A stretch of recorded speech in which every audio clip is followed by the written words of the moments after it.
Nothing beats the satisfaction of sipping my coffee in the comfort of my cafe Spring Eternal, preferably on a rainy day.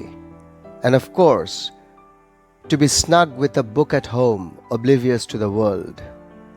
Come to think of it, a good film, a good football match, a good conversation also gives me joy. And if I had all this, as much as I'd like to have had, I wouldn't want anything more in life.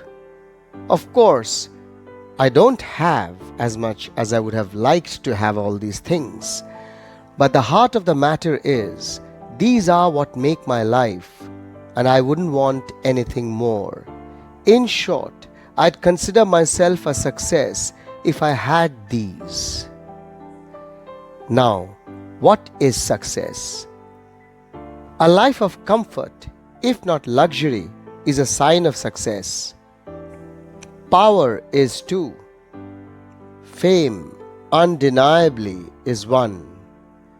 Those who don't care about these are exceptions and exceptional, and those who pretend they don't care but covet in their hearts are fake. I too thirst for these. An old friend, a gifted painter whose canvas is now blobbed by the duller demands of life, asked me recently, "What is success?" I spontaneously replied, "A status, a situation, or a life lived at this moment which you wish would go on forever." As Robert Browning would say in another context, the instant made eternity. As a corollary, it would imply there'd be no desire for a change in the life you lead. To be what we want to be is supposed to be the mark of success. But what we want to be and what we become are often different.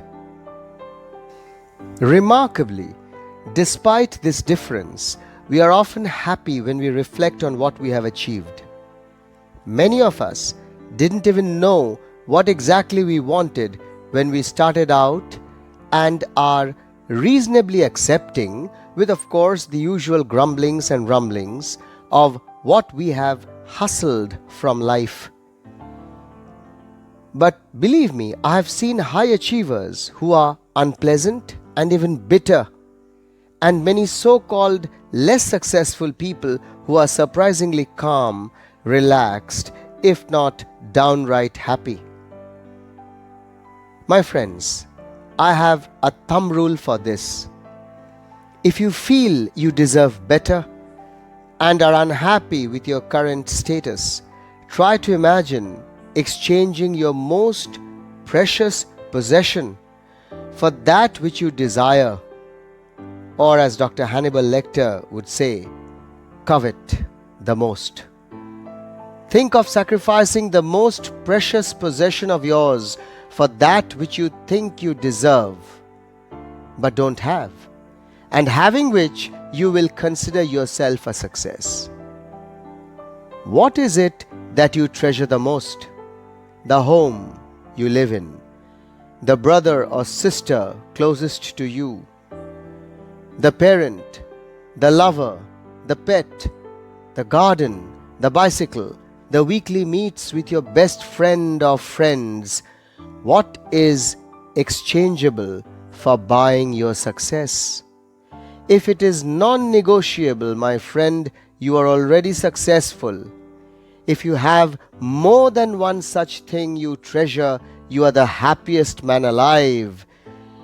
You are full of joy, as Wordsworth would have said, and joy, trust me, is way beyond success. Come to think of it, would I wish to have the script of my life rewritten? Yes, of course. But would I give up my most precious possession as part of the deal, as part of that rewriting of the script? Definitely not. What about you, my friends? What about you? Let me know. I'll be waiting.